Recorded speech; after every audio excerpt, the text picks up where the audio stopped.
अंतःकरण के अंतर्गत जो अंतःकरण चतुष्टय है, अब बात करेंगे चित्त। पहले हम मन को सुन चुके हैं, बुद्धि को सुन चुके हैं, अब चित्त को सुनते हैं कि चित्त क्या है और ये मनुष्य के शरीर में किस तरह से कार्य करता है और इसके फ्रेम में मनुष्य किस तरह से फंसता है और इसको समझ कर इससे कैसे बाहर निकलता है। योग वशिष्ठ में समझा गया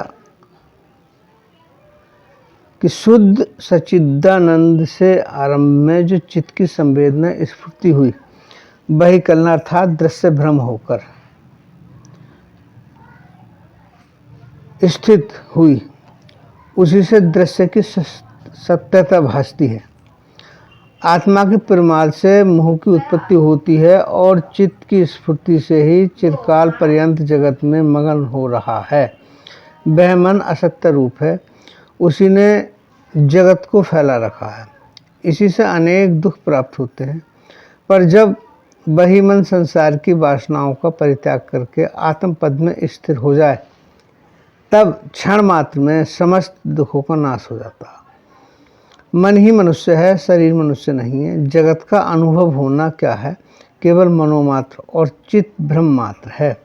जब तक चित्त दृश्यों की ओर से उदासीन न हो, तब तक शांति नहीं मिल सकती। चित्त दृश्य की तरफ से उदासीन नहीं हो। अब दृश्य संसारिकता फैलाता खुद ही और बनाता है, उदासीन नहीं होता। उधर से उदासीन करना अर्थात रोकना। और इसे ये दिखाना कि इसके लिए सारे जितने विषय विकार सब फीके हैं, संसारी विषय चीज़ सारी फीकी हैं, कि वहाँ से उदास बनाना है। कि वास्तव में चित्त दृश्यों का संग्रह करता है और उनकी स्मृति को बनाए रखता है। जब किसी भी शरीर की मृत्यु वाली अवस्था में चित्त जीवन भर का केवल जो कर्म है, जिनको मनुष्य भूल चुका है, क्षण मात्र में वह सब दृश्य उत्पन्न कर देता। उस समय जीव को जीवन भर की स्मृति उभर कर सामने आ जाती है। जीव की उस स्मृति और दृश्य भाव जगत को चित्त संवेदन करता है। शरीर मृत्यु को प्राप्त हो जाता है। इस तरह से चित्त मन के साथ मिलकर एक नए संसार का निर्माण कर लेता है। चित्त से उपराम होने के लिए यही महामंत्र है। जैसे लोकादि दृश्य भाव जितने भ्रम जिससे मन के फुरने से उत्पन्न हुए हैं, वे मन से भिन्न चित्त का कोई दूसरा रूप नहीं है। चित्त मन का ही अंतरंग हिस्सा है। चित्त मन के ही साथ फिरता है। जब मन दृश्य की ओर से चित्त को समेट ले और आत्म चेतना में लग जाए, तब समझ लेना कि चित्त से निवृत्ति हो चुकी है। इसे ठीक तरीके से और समझने के लिए कि जिस तरह से वीडियो कैमरा चित्त और संवाद संचित करता है, उसी तरह से ये चित्त भी दृश्य संचित कर लेता है। जिसका उदाहरण जैसे स्वप्न या सपने वाली अवस्था में, जब हम नींद की अवस्था में देखते हैं, ये चित्त का ही कमाल है। सारी चीज़ें स्वप्न की अवस्था में दिख जाती हैं। और जब हम सुषुप्ति काल में होते हैं, तो उस समय हमें कोई भी दृश्य नहीं आता, ना ही स्वप्न आता है और ना ही हमें जागृत स्वप्न की कोई बात याद रहती है। तो अब हमें अपने चित्त का निरोध इस तरह से करना है कि उस सुषुप्ति अवस्था में जाना। ये इस तरह से हमें समझना है। तो अब चित्त की फल व्याप्ति क्या है? कि चित्त सदा चिंतन करे जाते हो अनर्थ, फल व्याप्ति सोई जानिए कुछ न निकले अर्थ। ये तो सदैव चिंतन में लगा रहता है। चिंतन में किसके? जगत के। और इससे कोई अर्थ नहीं निकलता, सिर्फ परेशानियों के अलावा। जीव इसके भ्रम में फंसता रहता है और बार बार आवागमन में फिरता रहता है।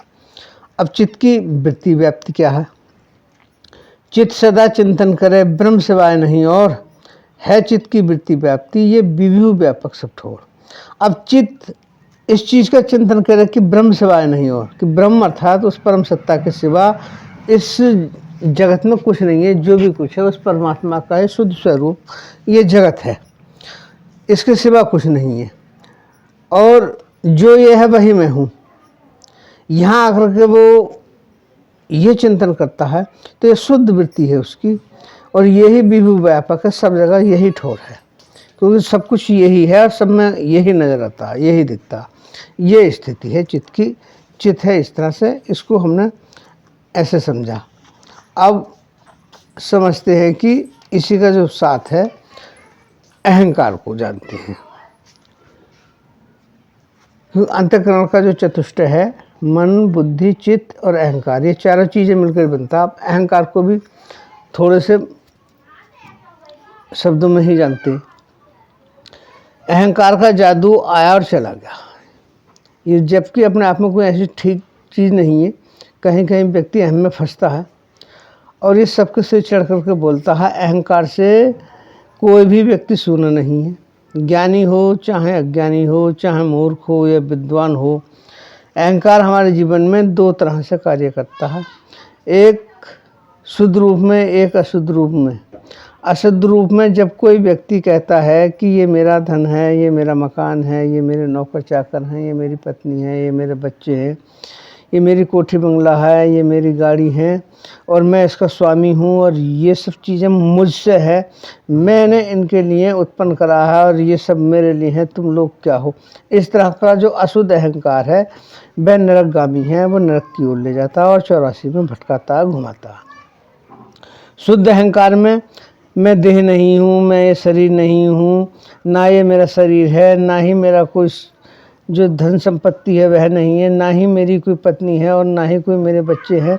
यह तो सब शरीर से उत्पन्न, शरीर से संबंध रखने वाले हैं। मैं तो शुद्ध बुद्ध सच्चिदानंद स्वरूप हूँ, मैं सबका आत्मा हूँ। ये शुद्ध अहंकार है जो स्वतः ही मुक्ति की अवस्था होती है।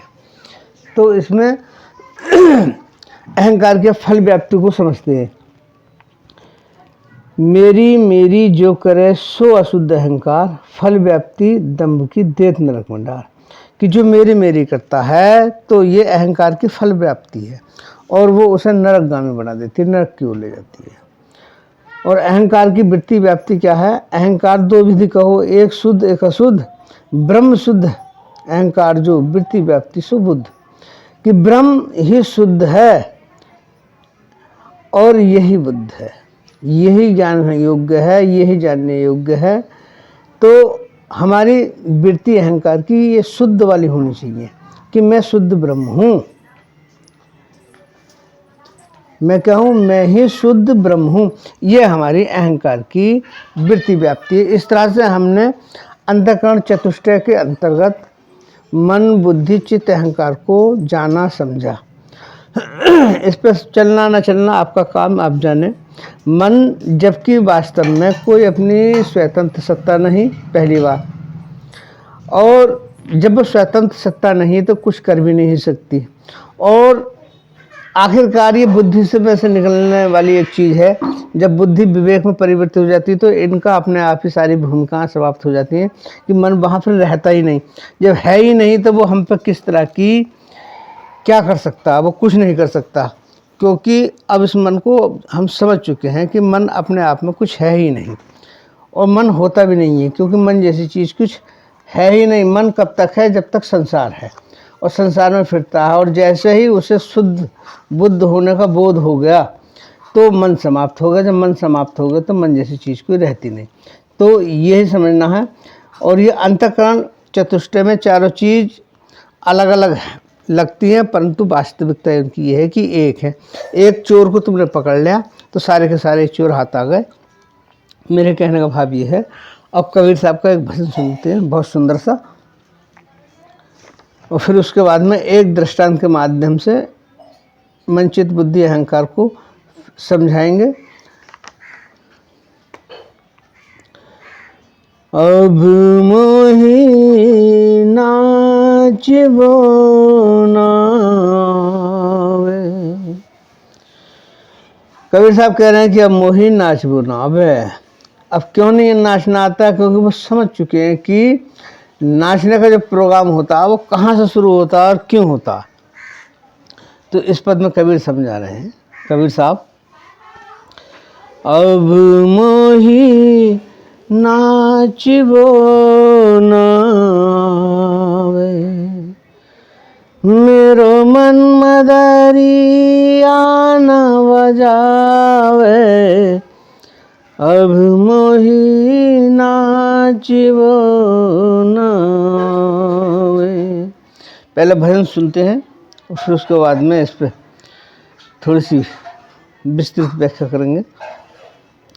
उभर था सो सुभर भरिया, तृष्णा गागर फूटी, कामचोल नाभा पुराना, गया भरम सब छूटी, अब मोही नाचिबो नावे। कि अब नाचना ही नहीं आता। जे बहुरूप किए ते किए, अब बहुरूप न होए, था कि सोंझ संग के बिछरे, राम नाम बस होई, अब मोही नाचिबो नावे।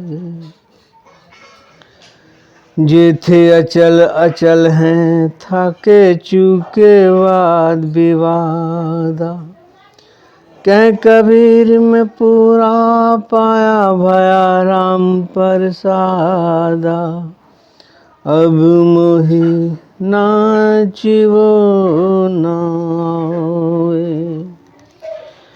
मेरो मन मदरिया न बजावे, अब मोही नाचिबो नावे।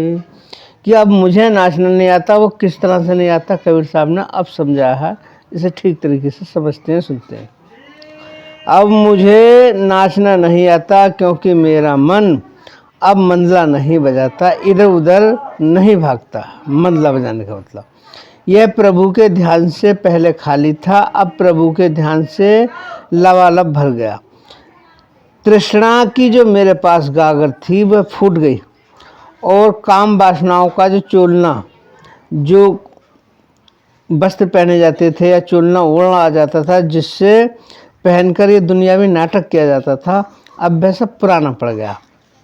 और वह भूल भी दूर हो गई, जिससे नाचने कूदने की ख्वाहिश तो होती थी। वो भूलें क्या थी? सब विषय विकारी चीज़ें थी, लोभ मोह में फंसने वाली चीज़ें थी, काम क्रोध की अग्नि में जलाने वाली चीज़ें थी। ये सारे विषय और विकार जो थे कि इनका जो चोला था उसे पहन करके मैं इन ख्वाहिशों में और दुनियावी नाटकों में भाग लेता था। ये मेरी की सारी समाप्त हो गई। कि दुनियावी नाटक में जो रूप बदले सो बदल चुके, अब तरह तरह के स्वांग रचे नहीं जाते। अर्थात दुनियादारी का जो नाटक खेलते खेलते मन थक गया, क्योंकि वो भी कहाँ तक खेले। वो भी समझता है कि मुझे भी तो मेरी सत्य जगह लेके चल।